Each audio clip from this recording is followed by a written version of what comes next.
भैया एक और बड़ा खिलाड़ी, एक और बड़ा बैट्समैन कैप्टेंसी नाम की बीमारी के आगे भेंट चढ़ गया। इस वक्त की सबसे बड़ी खबर यही आ रही है कि ऋषभ पंत अब लखनऊ सुपर जायंट्स के कप्तान नहीं रहेंगे। शायद उनसे कप्तानी का प्रेशर संभला नहीं और अब ऋषभ पंत का आईपीएल करियर और शायद क्रिकेटिंग करियर ही एक बहुत अजीबोगरीब मोड़ पर आके खड़ा हो गया है। नमस्कार दर्शकों, आप देख रहे हैं वन इंडिया और आज मेरे साथ अविनाश जी मौजूद हैं। सर, सबसे पहले ये समझना चाहूंगा कि ये फैसला आखिर क्यों लिया गया और पहले ऑफिशियली तौर पे हुआ क्या है वो समझाइए। देखिए आकर्ष, तो लखनऊ सुपर जायंट्स के आज एक्स हैंडल पर या बाकी के सारे सोशल मीडिया हैंडल्स पर उन्होंने एक मैसेज डाला है कि Lucknow super giants wish to formally announce that Rishabh Pant has requested to be relieved of his captaincy duties with the franchise.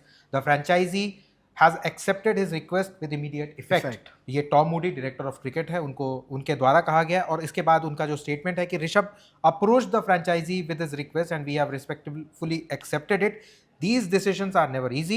We are grateful for everything Rishabh has brought to this dressing room as captain. Our focus now is on the collective rebuilding. कुल मिला के ऋषभ पंत, कुल मिला के इसका जो मोटा मोटा क्रक्स निकलता है, ऋषभ पंत ये कह रहे हैं, ऋषभ पंत गए लखनऊ सुपर जायंट्स के पास कि मुझे अब कप्तानी नहीं करनी है, आप प्लीज मुझे कप्तानी की ड्यूटी से रिलीफ दे दे, और उन्होंने दे दी। लेकिन ये तो सिर्फ कहीं ऐसा तो नहीं है एक इजी एग्जिट है कि ऋषभ पंत को कप्तानी से हटा दिया, टीम से हटा दिया नहीं आकर्ष, ये तो आप पेंट कर रहे हैं कि हटाया नहीं गया है, उसको छुपाने की वजह से हटे हैं। देखिए, ऋषभ पंत ने कप्तानी अगर छोड़ दी है तो इसका मतलब क्या है? आईपीएल 2027 में आप ऋषभ पंत को एलएसजी की तरफ से खेलते हुए नहीं देख रहे हैं। मैं ये देखता हूं बिल्कुल रिटेन नहीं होने वाले हैं, क्योंकि ऋषभ पंत का कहीं ना कहीं जो ईगो है वो भी हर्ट हुआ है, और जब किसी खिलाड़ी का ईगो हर्ट होता है तभी वो इतने बड़े फैसले करता है। अगर आप एक प्लेयर के तौर पर बात करें तो एलएसजी की अगर ये जो असफलता रही है उसके पीछे सिर्फ और सिर्फ क्या ऋषभ पंत ही जिम्मेदार है? नहीं, पूरी की पूरी कलेक्टिवली टीम की खराब प्रदर्शन रही है जिसकी वजह से वो बाहर हुए। तो सिर्फ और सिर्फ जो हार का ठीकरा है वो अगर ऋषभ के सर पे फोड़ रहे हैं तो ये गलत है।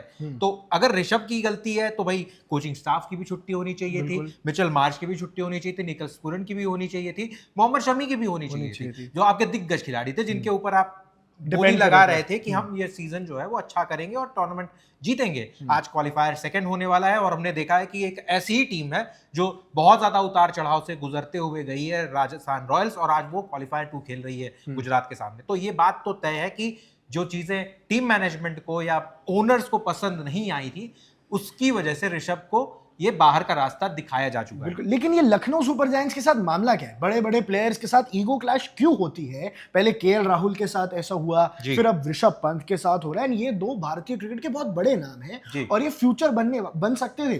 तो अब ऐसा क्या होता था? क्या संजीव गोयनका साहब इतना ज्यादा इंटरफेयर करते हैं इस गेम में, इसी वजह से ऐसा होता है? क्योंकि एक खिलाड़ी जाए तो चलो हो सकता है कोई बात हुई, कोई कहा सुनी हो गई हो। अब दो बड़े खिलाड़ी, दो दिग्गज खिलाड़ियों के साथ ऐसा हो गया है। लखनऊ सुपर जायंट्स ने शुरुआत की थी तो क्वालिफायर्स खेले थे, बैक टू बैक खेला था। केएल राहुल को लग रहा था कि भाई ये फ्यूचर के इंडिया के कैप्टन है, क्योंकि जिस तरीके का खेल वो दिखा रहे थे। हालांकि जो हश्र लगभग केएल राहुल का हुआ था एलएसजी में, वही हश्र जो है वो ऋषभ पंत के साथ भी है। कोई खास अंतर नहीं है। हम आंकड़े की अगर हम बात करें आईपीएल का, उनका 2024 का अगर आप सीजन देखें तो महज 13 मुकाबले खेले थे। उन 13 मुकाबलों में 446 रन, 88 का उनका सर्वाधिक, और 40 का उनका एवरेज, जो टी20 में ज्यादा बात की नहीं जाती। लेकिन स्ट्राइक रेट पर नजर डालिएगा, 155 का स्ट्राइक रेट था 24 के सीजन में। इसके बाद क्या होता है आकर्ष? आता है 25 का साल, जब वो 27 करोड़ की भारी भरकम धनराशि लेकर के सबसे महंगे खिलाड़ी आईपीएल के इतिहास में बनते हैं। और उस बार उसमें उनका 14 मुकाबले में 269 रन, 118 सर्वश्रेष्ठ जो आखिरी के मुकाबले में आया था, 133 का उनका जो स्ट्राइक रेट था। परफॉर्मेंस डिप हुई है और ये सीजन भी कुछ वैसा ही रहा है। 312 रन आए हैं 14 मुकाबलों में, और 68 का उनका सर्वाधिक है, और 138 का उनका स्ट्राइक रेट है। तो फॉर्म में निरंतर डिप जरूर आया है। ये हम जरूर कह सकते हैं कि जब भी कप्तानी का प्रेशर ऋषभ पंत के ऊपर पड़ता है, उनका प्रदर्शन नीचे जाता है। बिल्कुल, और इसी वजह से उनके 2 सीजन्स में एज बल्लेबाज भी 27 करोड़ की बात हो रही थी। फॉर्म जाता दिख रहा है, ओडीआई टीम से बाहर हुए, टी20 में नाम ही नहीं है, और अब टेस्ट क्रिकेट से भी बाहर होने की बातें शुरू हो गई हैं। तो ऋषभ पंत का करियर भी जिस डायरेक्शन में जा रहा है, ये एक बहुत चिंताजनक बात है, और हमें भूलना नहीं चाहिए जिस हिसाब से उस एक्सीडेंट के बाद ऋषभ पंत ने कमबैक किया था। 2024 का सीजन क्या शानदार था। जी। आपने अच्छा किया, आप दिल्ली के लिए अच्छा कप्तानी कर रहे थे, और लग रहा था कि शायद आप सबसे महंगे खिलाड़ी भी अगले ऑक्शन सीजन में होंगे, क्योंकि ये तो हो ही चुका था, हमको पता चली गया था, रिटेंशन नहीं हुई थी, तो ये सबको मालूम था कि ये बहुत महंगे खिलाड़ी रहने वाले। हाँ। लेकिन जिस तरीके का अब लोग एक मत लोगों का ये भी है आकर्ष की कप्तानी का जो प्रेशर है वो ऋषभ पंत नहीं झेल पा रहे हैं। और जाहिर तौर पर वो नहीं दिख रहा है, वो झुंझलाहट उनके स्टेटमेंट्स में आती है, उनके ऑन फील्ड। ये जिस झुंझलाहट की बात कर रहे हैं वो भी आपको बता दूं कैसे उन्होंने वो एफ बॉम्ब ड्रॉप किया था लास्ट में अपना मैच हारने के बाद कि we are still a dash team, और इस वजह से ये दिख रहा है कि कोई इतना सेंसेस लूज कर जाता है इरिटेशन में कि ऑन कैमरा गाली दी जा रही है। ऋषभ पंत जैसे सीनियर प्लेयर से और सोशल मीडिया पे अगर आप बात करें तो बहुत ज्यादा, मतलब हम सोशल मीडिया की सारी बातों पर शायद सीरियसली नहीं ले सकते, लेकिन बहुत सारे लोगों का ये मानना है कि ड्रेसिंग रूम में ऋषभ पंत का जो बिहेवियर है या सीनियर प्लेयर्स के साथ और जूनियर्स के साथ वो अच्छा नहीं है। तो वो कहीं ना कहीं एक नेगेटिविटी फैल रही थी या फैलाए जाने की कोशिश हो रही थी ऋषभ पंत के नाम पे, और उन सब बातों से कहीं ना कहीं ऋषभ पंत आहत हुए हैं, जिसका नतीजा है कि उन्होंने ये बड़ा फैसला लिया है। हो सकता है कि भाई 27 करोड़ मिल जाए, लेकिन आईपीएल खेलने में चैन नहीं है, करियर की डायरेक्शन खराब हो रही है, इसलिए ऋषभ पंत ने यह फैसला लिया हो। एक पॉसिबिलिटी और है कि शायद फिर से संजीव गोयनका साहब के साथ नहीं बनी हो, जैसा कि केएल राहुल के साथ हुआ था। फिर वही इतिहास अपने आप को दोहरा रहा है, एक बड़ा प्लेयर आ रहा है और वो भी अब लखनऊ के साथ नहीं सहत रह पाता है। और अब एक और कड़ी जोड़ने की कोशिश करते हैं आकर्ष।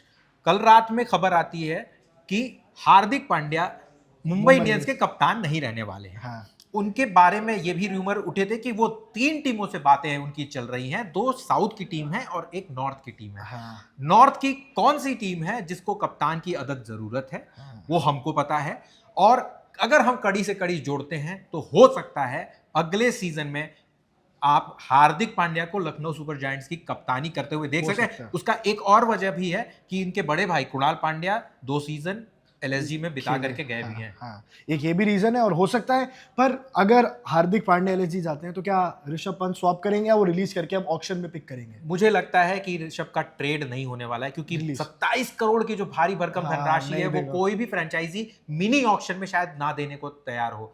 तो हो सकता है आप ऋषभ को ऑक्शन के पूल में आते हुए देख रहे हैं, और फिर मे द बेस्ट टीम विन वाली जो परिस्थिति है। हो सकता है दिल्ली कैपिटल्स भी वापस उनके लिए जाए, पुराना रिश्ता रहे, लेकिन ये सब चलता रहेगा। बट इस वक्त की खबर यही है कि एक बार एक कप्तान आईपीएल के अंदर, एक बहुत महान प्लेयर शायद फिर कप्तानी के बोझ के नीचे दब गया है, और अब उनका करियर किस डायरेक्शन में जाएगा ये आप लोग हमें अपनी राय कॉमेंट्स में बताइएगा। अब देख रहे हैं वन इंडिया, ऐसे ही बने रहिए हमारे साथ। Subscribe to One India and never miss an update. Download the One India app now.